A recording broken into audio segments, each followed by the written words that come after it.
everyone. Welcome to another episode of Taking Up Space, a Michelle A. Mayer podcast. Always excited about coming forward with something compelling, thought provoking, useful, mostly, mostly useful for you all. Today's no different. Today, I'm really trying to maximize on the activities that are going on right now. We are in the fourth quarter of the year. This is a highly electric time of the year, y'all. I love this time of the year. This is the time of the year that I was born. I was born into this heightened electric time, and I just love it. Every year around this time, I just become, I don't know. I just fall into my really into my way, and I want to speak to things that we could utilize during this time of the year, in general, not even just this time of the year, but just in general. Let me wash my glasses real quick. In in maximizing upon our particular walks in life, right? Um, because I honestly believe none of us come here to fail. I don't believe any of us premeditatively fail at anything in life. I think we may not have answers to things, and we may make bad decisions because we're pulling from a pool of information that is in front of us that we may not be very happy with. So we make decisions off of limited perspectives, limited, I'm sorry, you all, limited uh, perspectives, limited resources, whatever they may be. But because of the limits that we are, um, presented with, we choose the best options based upon the limits that we have in front of us. So, the decisions we make a lot of times aren't really what we would have wanted, but based upon what's in front of us, they're the best we could do at the time. But I want to give you some nuggets that you can utilize moving forward in life, to things that I found very pertinent in me moving forward in life, in maximizing on my time, maximizing on the experiences, right? So one thing we really want to make clear is, who are we? We got to get that part down pat. We got to get the fundamentals down pat. And one of the main fundamentals is, who are we? What makes us us? We are spiritual beings trapped into a fleshly human body. The spirit that is within us, the spirit, the power of God that is within us, is encased within this vessel, this fleshly vessel. Thus, if you want to look at it as a problem A or dilemma A, because we will spend our entire lives wrestling with the spirit and with the flesh. And the great balancing act of this life is balancing between the two. There's no way for us to navigate the winds of this life without acknowledging both parts of ourselves, the fleshly part and the fleshly desires, and the spiritual part and the spiritual desires. And as I said, the greatest the greatest job, what makes this life so purposeful and so fulfilling, is how we balance both aspects of these things. And in doing so, sometimes we pay more attention to one aspect than we do the other. Sometimes we pay attention to the fleshly side more than we pay attention to the spiritual side. And then we get in our way, and we begin to pay more attention to the spiritual side than we do the fleshly side. And then we have this wrestling match, and we go back and forth. And it weighs heavy on our psyche. It weighs heavy on us emotionally. And I honestly believe we got to start giving ourselves a little more grace, y'all. I mean, it's the hardest thing in the world to balance both aspects at the same time. It really is. It takes a whole lifetime to be able to master it. And many have spent an entire lifetime and still have not mastered it, friend.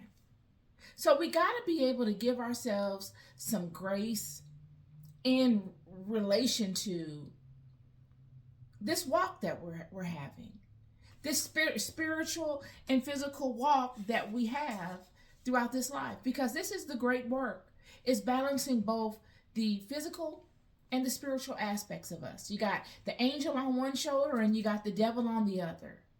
You got good and you got bad and all these types of things. And we're constantly looking to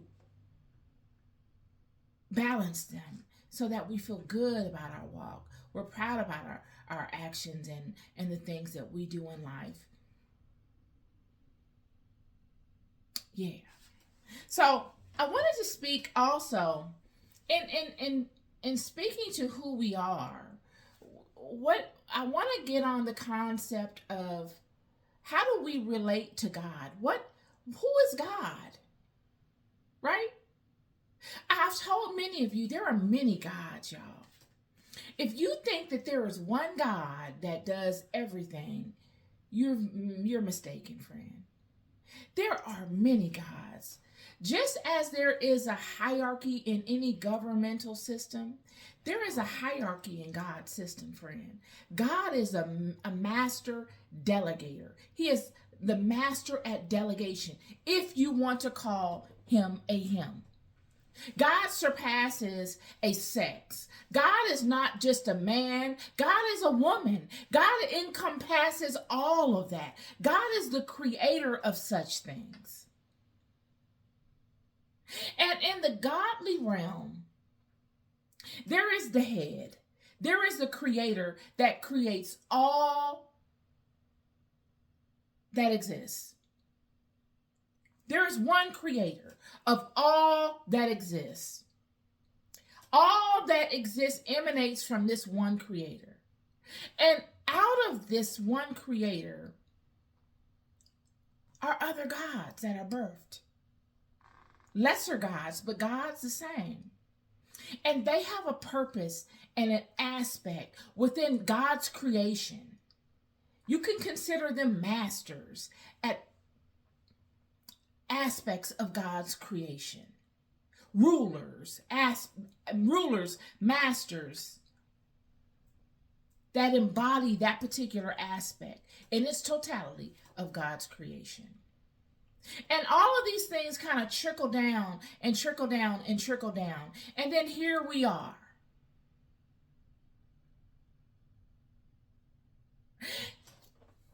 I was watching something the other day, and it spoke to ancient Egypt. Because honestly, friend, you can go anywhere in the world, but you'll never find as much evidence of perfection in one place, multiplied over and over and over and over again, than you will find in Egypt. There are some phenomenal places in Central America that'll go toe-to-toe with the amount of pyramids, or even surpass the amount of pyramids that are in Egypt. There are some phenomenal places in Asia that show architectural creativity and on levels that are just mind-boggling. The way that they were able to portray things, and the way that they would be able to sculpt things that hadn't even happened in stone, that the jungle swallowed up and by happenstance people found, is a profound thing. But you don't find mathematical precision. You don't find astronomical mastery. You don't find worldly, earthly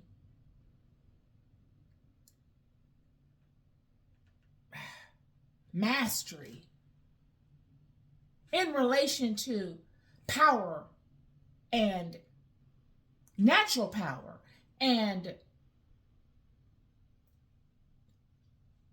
its reach across this world. You don't find it anywhere other than there in Egypt. And when I was looking at this video, this documentary,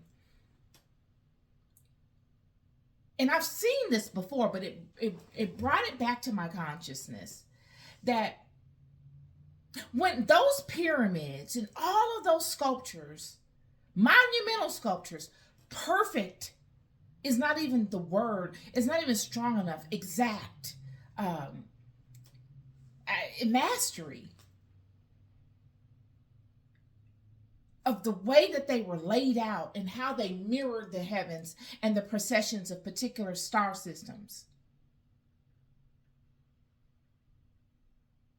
The mastery of the architecture was created at that level. It wasn't as if these people had tried it and it didn't work, and then they fine-tuned it over time, and then they found another method and they fine-tuned it. No, these pyramids, all of the architectural mastery that you see in ancient Egypt was created that way. There was no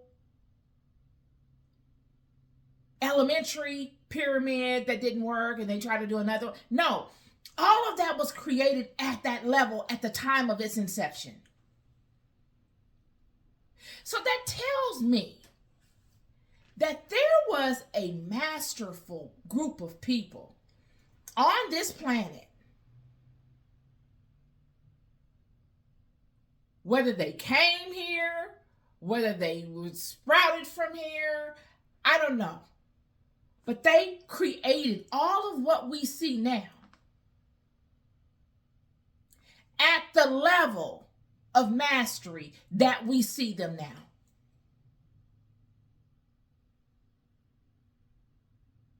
And, I was thinking of this when I was coming with the idea of doing this podcast, and I was tossing around the fact that there is a creator, and that the process of delegation, and how that there are lesser gods and all these different things. And then I thought about us as just regular humans. What is our role in this thing? How do we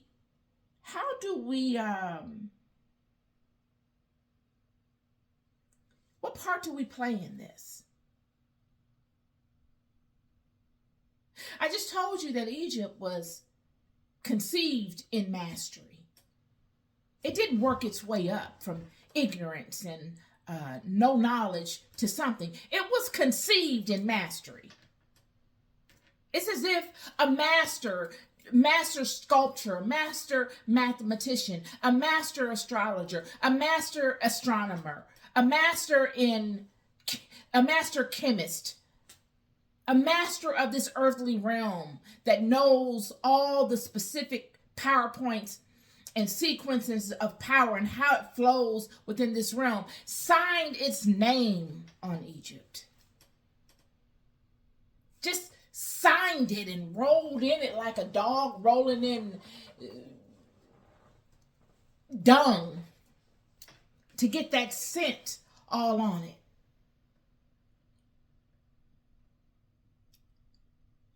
And then here we are. No trace of those people. It's as if they left and vanished into thin air, only leaving that signature, that profound signature, undeniable. You can't cut it down. You can't dumb it down. You must pay homage to it. You must pay homage to it. No matter who you are, whether you are in agreement with those people or whether you're not, you must pay homage to it. Respect must be given to it. That's the level of mastery and perfection that is displayed there and being conveyed in the mathematics, in every aspect of it. And then here we are. It's as if we're digging our way back up out of a dark pit. We've forgotten what it looks like at the top. We've forgotten what the land structure looks like. We've been digging our way up through this pit for so long, we have forgotten what it looks like once we come out of the pit and arrive on solid ground. It's fair to say that we've been in darkness for an extended amount of time. So much so that there's no one really amongst us that can give us the blueprint of exactly what the heck happened. What happened?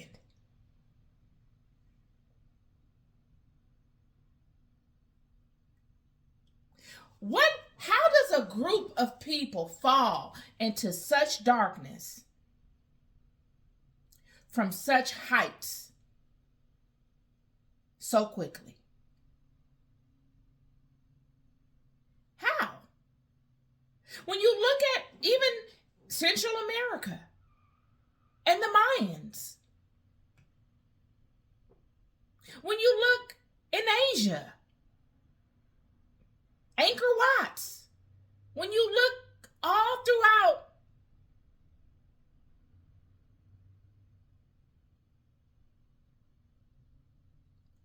the planet, everywhere, hidden Turkey, hidden just various places, some we've not even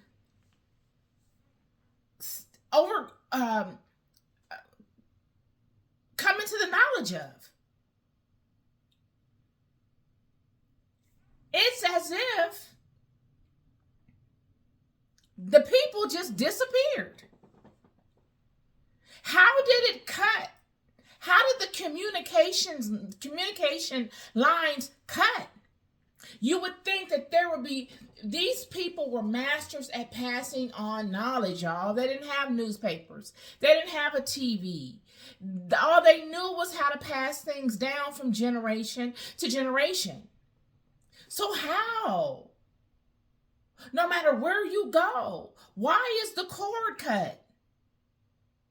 When you go to Central America and you look at what Quetzalcoatl and 18 Rabbit and all of the great ones, when you look at the Olmecs, all of them, Easter Island, I mean, you go anywhere and you look at them, it's as if they just disappeared. But the monuments are still there. The remnants of them are there. Where did they go? It's as if they disappeared overnight in a way. Because you would see somewhere writing of what happened on a wall. They didn't even have time to write it. It's very interesting. It's very interesting. And this leads me to my conversation. I don't have an answer as to what happened. It's extremely interesting that it even happened that way. It makes you wonder, what in the heck happened? Honestly, where did they go? Where did all these people go? What was the story? Where is the knowledge that they had to create such things and to do such profound things spiritually? Because it's very fair to say that what they did spiritually is the birth of what we regard now spiritually, religiously, all of that. Yet they did it at a higher level. We are not anywhere near reaching the level that these people reached. Nowhere near it. Nowhere. And that leads me to what I'm saying. It's as if we've been in the dark. We've been in the dark, you guys. Honestly, I think it's fair to say, all of you guys can agree, we have really been in the dark as to our place in the universal map. Who are we? What are we here for? If I to walk upon any of you in the supermarket or on the street and I ask you, what is the name of God? Could you tell me? Could you relate to me how this whole thing came about? Because those people of our past that created such things, they knew it. They knew it so well that they wrote it down in coded systems that we can't even interpret. And that makes me think, you know, when you look at these different ages of the world, you have the Bronze Age, the Gold Age, the Silver Age, the Age of Aquarius, the Age of Pisces, the Age of Scorpio, the Age of Leo, all these different ages, right? And with all these different ages, there's a starting point and a stopping point. It's very distinct. They come with energies. People start thinking differently. Things begin to happen differently. What wouldn't have happened in one age would happen in another. It's kind of a starting and a stopping place. And, you know,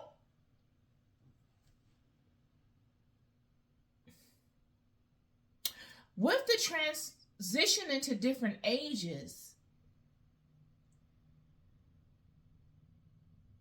people began to become open to new perspectives that they weren't open to in a previous age. People began to stop or start doing things that they would or wouldn't have done in a different age. It's as if we ourselves are embarking upon a new age. We have transitioned into the age of Aquarius, the water bearer. Where's my water bearer? Oh, there she is. This is my water bearer, y'all. That me lady.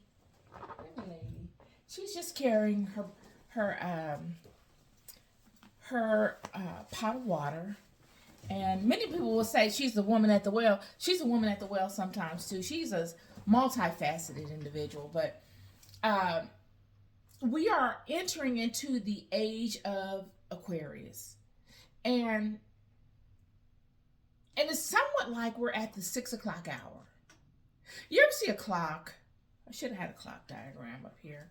But you ever see a clock where this here is the 12 o'clock hour and that down there is 6 o'clock? That's where we're at. Seems as though we're at the 6 o'clock hour. And we've gone down the darkness already. We've gone down from the 12 o'clock all the way down the darkest time. And now we've reached that bottom part, which is the most dark of the darkest part on the clock. And then we begin that upswing. And and that's kind of like where we're at. We're at the 6 o'clock, somewhere maybe a little past 6 o'clock, 6:30 maybe, and we're on our way back up. And many people are starting to awaken. Many people are starting to know or to crave for more than what has been presented to them. Their spirits internally are starting to say, you know, I know what my mom and my grandmom and all of them believed, and I'm not contradicting any of that, but I believe that there's got to be something more to that. Many of us are looking for a deeper level of knowing of God. More than surface level stuff. We want to, you like me, you want to know why you were created. What is the reason for your existence? Why would God create such a phenomenal system? And why did God see you and me so important to put us within this system? What is my job here? What am I supposed to do? Because I really want to do it. I want to maximize on it and do it. And not get distracted and not get to the end of my run and be like, oh, well, I wasted all my time doing things that did not even matter. I'd rather do the things that matter regardless to what they are, regardless to how I feel about them, because at the end of the day, I'm going to say I gave it my best. I surely gave it my best. And I will be able to rest well with that. Many of you are there with that, or are there in that space as well. When you look at Jesus and you look at Jesus coming forth, Jesus came forth activated. Jesus came forth activated like those that created those pyramids when they were first brought forward. Those people had to be activated, friend. You don't get that type of precision. You don't get that type of mastery from ignorance. Ignorance could never birth such things. You get that from being activated, from being all knowledgeable. It's even fair to say that those that created the pyramids may have been a step or two further in knowledge of certain things than even Jesus. The level of mastery of what was attained there is numbing. Yet Jesus comes forth with a level of mastery. Jesus comes forth activated, and he is looking to empower everyone. Empower you not from the outside. Jesus is not here or was not here to give you all that you need and then for you to say thank you and then do nothing with it. Jesus came forth to give you knowledge of yourselves. Period. He came forward to activate through you. He came forward to teach you how to activate through yourselves the power that lays dormant within you.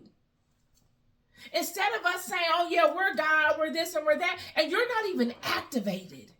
What you think is activated is not even activated. You're nowhere near it. Look, Jesus came forward, activated, humble, because activation will humble you. I was watching the MMA fighting the other day. I just got engulfed in it, and I was watching it, and I was like, darn, look at these guys. These are machines, walking machines. Just walking machines that can just do many things just with the physical body. Yet, they don't go around parading that they can do that. When you see them, you would never even guess that that's what they do. You could see that they're in shape, but you would never be able to guess the level of skill that they had unless they chose to show it to you. It's not as if they got it written on their shirt. It's not as if they're walking around and they're saying, yeah, this is who I am. I'm going to beat you up and I'm going to do all this. They're not that. That's mastery. That's what happens when you become a master at something. You don't feel the need to do those things. And the fact that you don't feel the need to parade those things or to announce those things is how God set the system up. And this rule applies across the board, regardless to what it is that you've mastered. When Jesus came forward, Jesus didn't come forward for attention and for people to praise him and say, oh yeah, you're so great, Jesus, and you're this. Jesus said, don't even tell nobody I did this for you. Don't even say anything. You recognize I did it. You go and you use those tools that I've given you. And you continue to lift yourself and you teach someone else. This is what Jesus was doing. And that is because Jesus was activated. Jesus had a level of mastery. And the reason I brought Jesus up in coming from the mastery that I saw, that we all see in Egypt, the level of mastery that spans the test of time. They say that those things are that old. I don't know. I don't know if that's true or not. I don't know. Them things could be 1,000,000 years old. I don't know that. But, and I'm not saying that they're not as old as the archaeologists are saying they are. But how do they know? Nonetheless,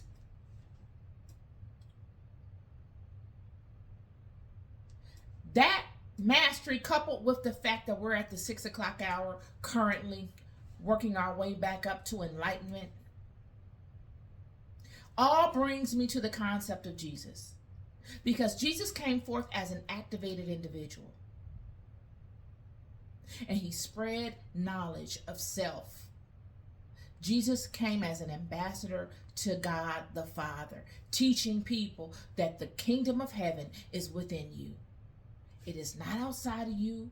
It is not boggled down in a law. It is not written in a book. It is within you. Because the laws and all the things that were being told to the children had become so binding on them that nobody was ever able to get anywhere. And it had turned it into somewhat of a capitalistic system. And Jesus came forward and said, no, this is what you need to do. Whether you're confused about it or whether you feel like you are on the right path, you need to default within you. Okay? The light, the divine spark, all the power is within you. And it occurred to me when I was thinking of this, that Jesus came forward activated. The Son of God activated in the world. Just as those were that created those pyramids, activated. It doesn't say Jesus had a learning, the Bible doesn't speak to Jesus' learning time. I'm not saying he didn't have it. I'm saying what Scripture speaks to. That Jesus came forward activated. Just as those pyramids in Egypt were brought forward perfect. And then they fall into darkness, obscurity. Nobody knows where those people are.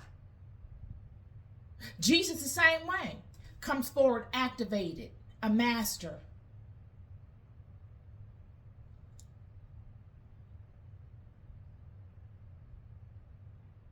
Goes into a sleep state, death state, only to be resurrected. Same way with those pyramids we seeing over there in Egypt. Came forward as mastery. The creators of them have left, gone into a sleep state, only for them to be uncovered. And the light of whatever they have to offer the world to shine. And that is the same way with many of us. We have gone from a level of mastery to a sleep state. Only for the light. Only for us to get to the 6 o'clock hour and begin the upswing, the upchuck, the up walk. Back to the 12.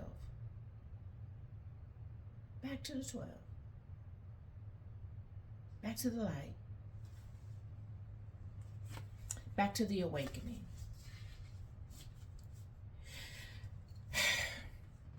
I wanted to talk about faith. I was going to speak to faith and why, what is faith? And I guess I could come upon it just briefly, for a moment.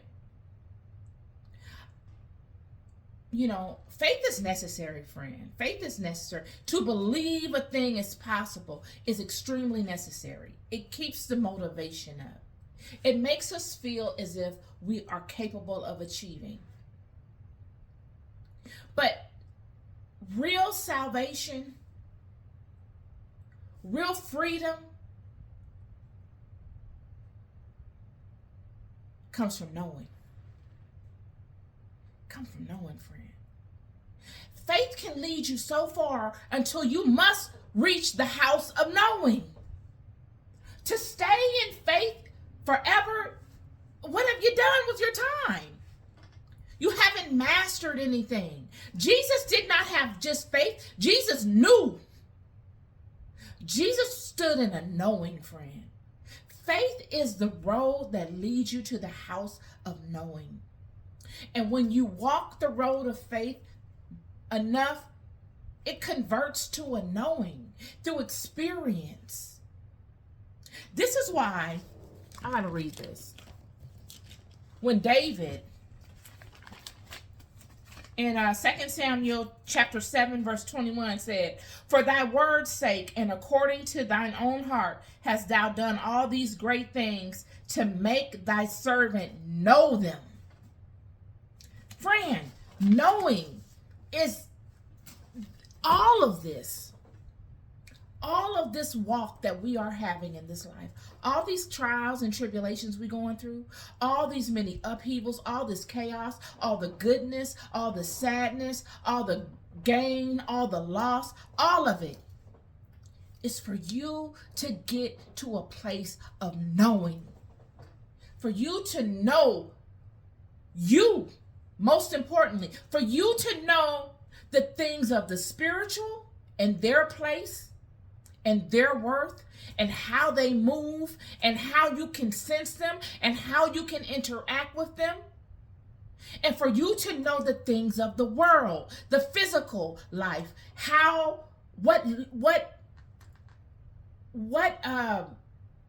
value does it have against that which is spiritual? And what value does the spiritual have against that which is physical?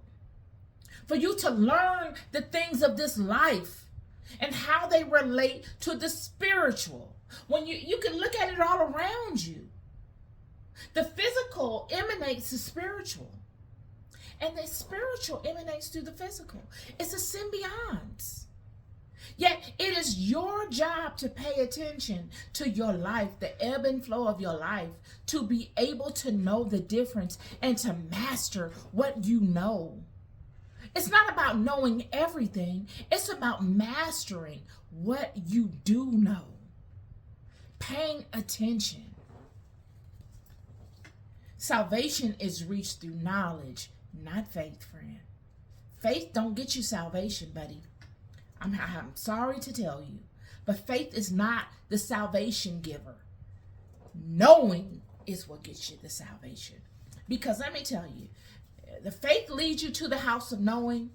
Walking it repetitively and paying attention while having faith leads you to a knowing.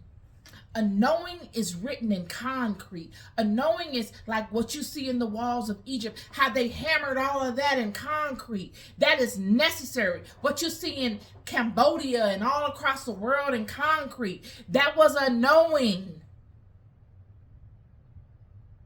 You can't come and pull the rug from up under a knowing. You can't. Nobody can take it from you. You know like you know like you know like you know. That it is a wall. Knowing is a wall, friend, that you stand on, that you lean on. No, I know this. I know that. Why do I know this? Because I have hit this thing at every angle. God has shown me this thing in every light. I know this. Now, I'm willing to learn some more about it. It doesn't mean I don't need to know anymore, but what I know of this, I know. This little bitty aspect of this, I know. And from what I know, I can courageously move forward within this. That is salvation. Salvation is breaking through to the light of day. Salvation is coming forth by day. Salvation is that seed that was buried in the ground and it took attention of the sun and the water to hydrate it, and for those parts of it to spring forth through whatever you will call that, and to break forth through the soil into the world of light, freeing it, allowing it to flourish to its fullest potential, to do what it's supposed to do what it was created to do. That is salvation. And salvation is known, is you don't get salvation through any way but knowledge, friend. Knowledge is the path that leads you to salvation.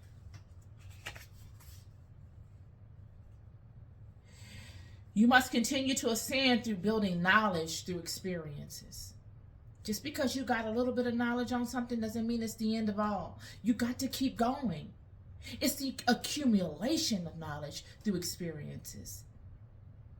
That is what it is about. So you keep hammering at it. And God will send you new experiences, very very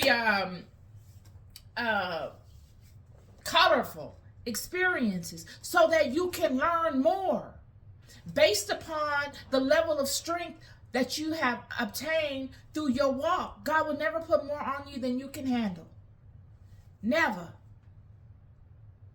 And it is all set at your feet to build you up. It is.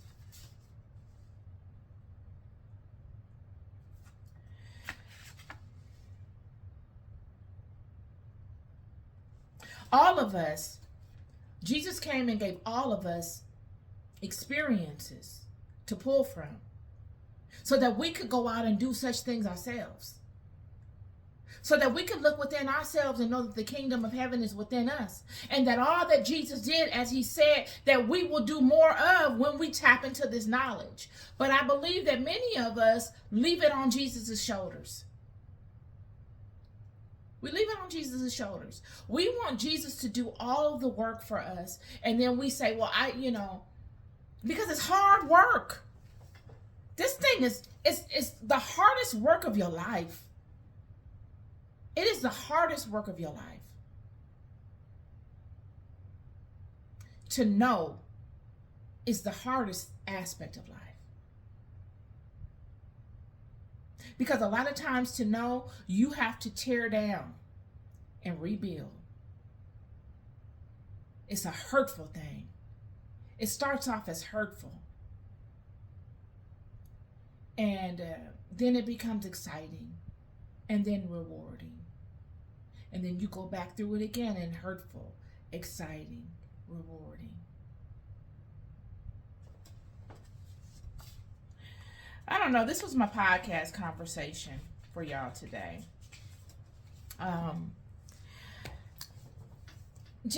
Wanted to add some clarity to our concept of faith. Faith is not something that you rest in forever. Faith must lead you to the house of knowing, friend. It must. Faith is just a stepping stone that leads you to the house of knowing. You can't rest in the house of faith on any particular thing forever. You got to be able to take it a step further. Go out further into the deep. Like I said in my podcast, take it out further so that you can know. Because knowing leads to salvation. This is my podcast conversation. No more. Have a wonderful day. You love more than you'll ever know. Be good to yourselves and be good to each other. Peace and love.